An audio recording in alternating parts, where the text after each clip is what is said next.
నమస్తే అమ్మా. నమస్తే.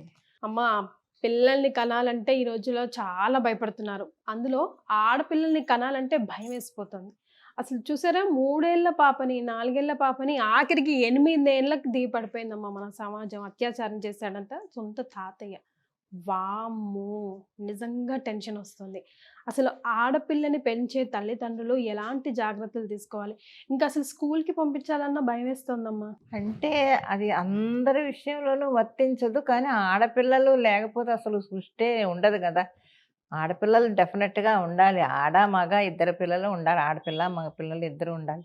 ఒక ఆడపిల్లల వల్లే ఇది ఏం కాదు. కానీ పిల్లల్ని మనం జాగ్రత్తగా పెంచడంలో అందరికీ అలాగ జరుగుతుందని ఏదో బ్యాడ్ లక్ లేతే ఏంటో ఆ కర్మ అలాంటప్పుడు జరుగుతూ ఉంటుంది గానీ, నిజంగా మనం ఆలోచించదగింది ఆడపిల్లల్ని కనడమే మంచిదని నేను అనుకుంటాను. ఎందుకంటే, ఇప్పుడు ఉండే సమాజంలో ఆడపిల్లలు ఎంత ముందుకు వెళుతున్నారు, ఎంత బాగా చదువుకుంటున్నారు, పై చదువులు చదువుకొని ఎంత ఎత్తుకి ఎదగాలో అంత ఎత్తుకి ఎదుగుతున్నారు వాళ్ళు. సమాజంలో మంచి సేవలు చేస్తున్నారు. మనకు తెలిసిన ఆడపిల్లలందరూ కూడా ఎక్కడో ఉన్నారు.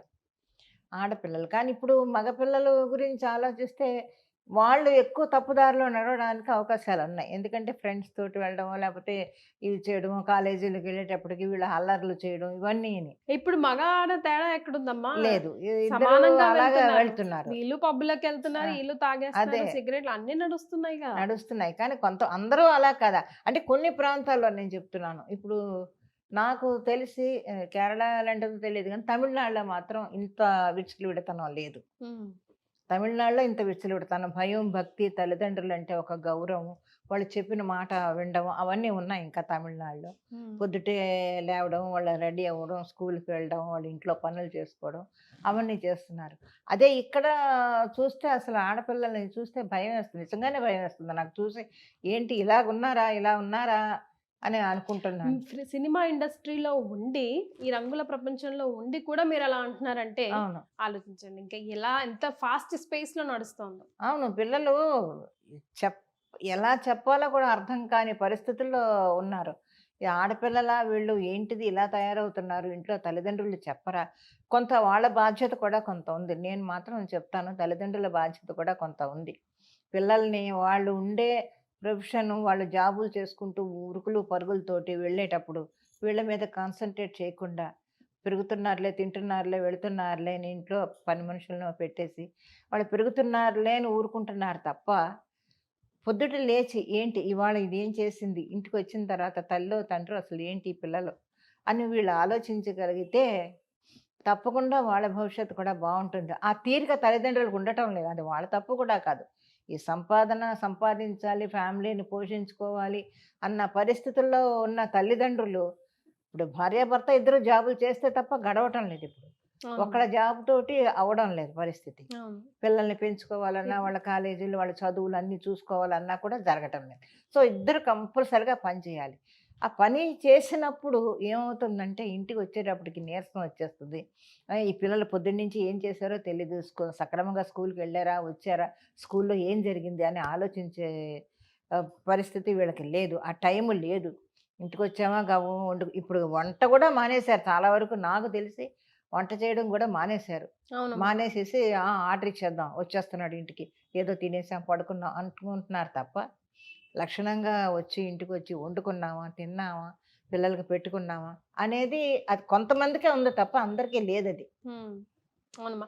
మరి మీ మీ కాలంలో కూడా అప్పుడు చాలా బిజీగా ఉండేవారు కదమ్మా! అప్పుడు ఎట్లా మేనేజ్ చేసేవారు షెడ్యూల్స్ మీరు? పిల్లల షెడ్యూల్స్, మీ షెడ్యూల్స్? అప్పుడు అంటే అప్పుడు దారి వేరు, ఇప్పుడు దారి వేరమ్మా. అప్పుడు మేము పొద్దుట నేను లేచేదాన్ని. ఇప్పటికి అదే లేస్తాను. పొద్దున్న 3కి లేచిపోయి గబగబా, గబగబా వంట చేసేసి అన్నీ అక్కడ పెట్టేసేసి హ్మ్. వెళ్ళిపోయేదాన్ని. మా ఆయన హెల్ప్ కూడా చాలా ఉండేదప్పుడు. ఆయన వెళ్ళే వరకు పిల్లల్ని చూసుకొని వాళ్ళు స్కూల్‌కెళ్ళే వరకు ఉండి, అప్పుడు అంతా పెద్ద స్కూల్స్ ఏం కాదు అన్నీ గవర్నమెంట్ స్కూల్సే కాబట్టి వాళ్ళకేం పెద్ద ఇదేం కాదు. లక్షణంగా రెడీ అయిపోయి వెళ్ళిపోయి ఉండేవాళ్ళు. పిల్లలు వెళ్ళిపోయేవారు. చెప్తే కూడా వినేవాళ్ళన్ ఆ అవును. కాలంలో అంటుంటది. అమ్మగారు, అమ్మమ్మ గారు గూడా ఆ! ఈ కాలం మీ పిల్లల్ని ఇప్పుడు మా పిల్లల్ని పెంచాలంటే మేము ఆ కాలంలో ఏం పెంచేవాళ్ళం వామ్మో! అనేవారు. నిజంగా అప్పుడు పిల్లలు కూడా ఇప్పుడు నేను మొన్న కూడా మా ఇంట్లో అన్న. నా పిల్లల్ని ఎలా పెంచానో నాకు తెలీదు. వాళ్ళు పెరిగి పెద్దోళ్ళయిపోయారు. వాళ్ళ పిల్లలు కూడా బాగానే కొంతవరకు పర్వాలేదు. రేపు పొద్దున వాళ్ళ పరిస్థితి ఇంకా వీళ్ళ పిల్లలు వచ్చేటప్పటికి మన వాళ్ళు అసలు మునుమని వాళ్ళు ఎలాగా మనవరాళ్ళకి ఎలా తయారవుతారనేది మనం చెప్పలేం. చెప్పలేము. ఎందుకంటే హ్యాపీగా ఇంట్లో ఉండే ఇప్పుడు ఇద్దరు పిల్లలు, ఇద్దరు మగపిల్లలు ఏం చేసేవాడు, ఒకడేమో లేచి స్కూల్ లేనప్పుడు ఆ స్క్రూ డ్రైవర్ పెట్టుకొని తిప్పుకుంటూ కూర్చునేవాడు. ఇంకొకడు పెద్దోడేమో మ్యూజిక్. వాడేం చేసేవాడు, ఒక దువ్వెనకి ఒక ట్రేస్ పేపర్ పెట్టి ఒక మ్యూజిక్ ప్రొడ్యూస్ చేసుకునేవాడు ఒక మూల కూర్చొని. అలాగా వాళ్ళు అల్లరి చేసేవాళ్ళు కదా, వాళ్ళు పెరిగిపోయారు, పెద్దవాళ్ళు అయిపోయారు, పెళ్ళిళ్ళు అయిపోయి వాళ్ళ పిల్లల వరకు కూడా బాగానే చదువుకొని సెటిల్ అయిపోయారు.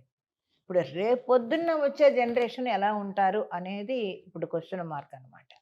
మనం చెప్పలేం. ముఖ్యంగా ఆడపిల్లల్ని పెంచే తల్లిదండ్రులకి ఏం సజెషన్ ఇస్తారమ్మా? అదే చెప్తున్నాను కదా, ముందు తల్లి మెయిన్ ఏంటంటే తల్లి దగ్గరుండి ఆడపిల్లని మగపిల్లని కాదు, పిల్లల్ని లేచిన దగ్గర నుంచి స్కూల్కి వెళ్ళి మళ్ళీ సాయంత్రం వచ్చే వరకు ఈవిడ జాబ్ చేస్తున్నా కూడా ఒక కన్ను వాళ్ళ మీద ఉంచి మానిటరింగ్ చేస్తూ ఉండాలి. ఏం చేస్తున్నారు వీళ్ళు, ఎక్కడికి వెళ్తున్నారు. ఈ రోజుల్లో అన్ని ఫెసిలిటీస్ వచ్చాయి, ఫోన్లు చేతుల్లో ఉన్నాయి, వీడియో కాల్స్ చేసి చూసుకోవచ్చు, ఏదైనా చూసుకోవచ్చు, పిల్లలు ఏం చేస్తున్నారు, ఎక్కడ ఉన్నారు, ఏంటని అన్నీ కనిపెట్టేస్తున్నారు. సో వీళ్ళు ఎక్కడున్నారు, ఏం చేస్తున్నారు, ఎవరితో మాట్లాడుతున్నారు, స్కూల్లో నుంచి సక్రమంగా వచ్చారా లేదా, ఇంటికి వచ్చి ఏం చేస్తున్నారు, ఇవన్నీ తల్లి కష్టమైనా కూడా గమనించి తల్లి తండ్రి ఇద్దరు ఆ పిల్లల్ని మంచి నడవడిక నేర్పి మంచి భవిష్యత్తు కల్పించేలా చేస్తే డెఫినెట్గా సక్సెస్ అవుతారు. అందరూ విచ్చలవిడిగా ఏమీ తిరగటం లేదు. కొన్ని కుటుంబాల్లో హ్యాపీగానే ఉన్నారు, పిల్లలు మంచి పిల్లలు ఉన్నారు, చక్కగా చదువుకుంటారు, తల్లిదండ్రుల మాట వినే పిల్లలు ఉన్నారు. కొంతమంది ఇలా విచ్చలవిడిగా వదిలేసి మా ఇష్టం అన్నట్టుగా తిరిగే పిల్లలు మాత్రం కొంతమంది ఉన్నారు అని నేను అంటాను. పేరెంట్స్ ఫ్రెండ్లీగా ఉండాలా అంటారమ్మా, స్ట్రిక్ట్ గా ఉండాలంటారా? స్ట్రిక్ట్ కాదు, పిల్లలతో ఫ్రెండ్లీగానే ఉండాలి. ఫ్రెండ్లీగా ఉంటూ మాట్లాడుతూ వాళ్ళని మంచి మార్గంలో నడిపిస్తూ, నువ్వు ఆ పని చేయకూడదు, నువ్వు ఇలా చెయ్యి, నువ్వు ఇలా చదువుకో, నువ్వు చదువుకుని. కొంతమంది పిల్లలు తల్లిదండ్రులు ఏం చేస్తారు, స్కూల్కి వెళ్ళేటప్పటికి గొడవలు పెట్టేస్తారు. ఎగ్జామ్ టైంలో వాడికి చూడు ఇన్ని మార్కులు వచ్చాయి, నీకు రాలేదు, నువ్వు ఎందుకు పనికిరాని వాడు చూడు అలాగా. అది చాలా తప్పు. అది పిల్లల భవిష్యత్తు మీద తప్పకుండా పనిచేస్తాయి అవన్నీ. అయ్యో ఎప్పుడు చూడు అమ్మా నాన్న తిడుతున్నారే మనల్ని, అయ్యి చదివినా తిడుతున్నారు, చదవకపోయినా తిడుతున్నారు అనేది మనసులో పడిపోయిందంటే వాళ్ళు ఏమీ చేయలేరు. మార్కులు తక్కువ వచ్చాయా, పోన్లే అమ్మా ఇప్పుడు తక్కువ వచ్చాయి, బాగా చదువుకో, బాగా చదువుకుంటే మంచి మార్కులు వస్తాయి కదా, నువ్వు చదువుకుంటే నీ భవిష్యత్తు కదా బాగుంటుంది అని తల్లిదండ్రులు చెప్పగలిగితే అంతే తప్ప నువ్వు వాడిని చూసి వాడు ఎక్కువ మార్కులు వచ్చాయి నీకు రాలేదు, వాడు చూడు ఎలాగున్నాడు అని అనకూడదు. అది మన తప్పే ఉంది. నిజంగా పిల్లల పెంపకం విషయంలో తల్లిదండ్రుల తప్పు చాలా ఉంది. ఓకే, రైట్ అమ్మా, thank you so much. Suman టీవీలో మీ పర్సనల్ అండ్ బిజినెస్ ప్రమోషన్స్ కోసం కింది నెంబర్కి కాంటాక్ట్ చేయండి.